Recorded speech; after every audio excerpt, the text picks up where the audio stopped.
Hi and welcome to your new yearly calendar. Let's take a quick look at the whole template. You can add your appointments, tasks, or important events directly. Everything stays clear and easy to organize. Changing the year is super simple. Just update this cell, and the calendar will adjust automatically. If you want to use it for multiple years, right-click on the Sheet tab, select Move or Copy, and check Create a Copy. Then enter the new year and rename the sheet.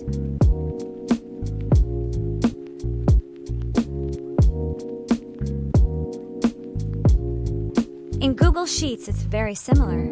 Click the arrow next to the Sheet tab and choose Duplicate to make a copy. Now you can add as many years as you like.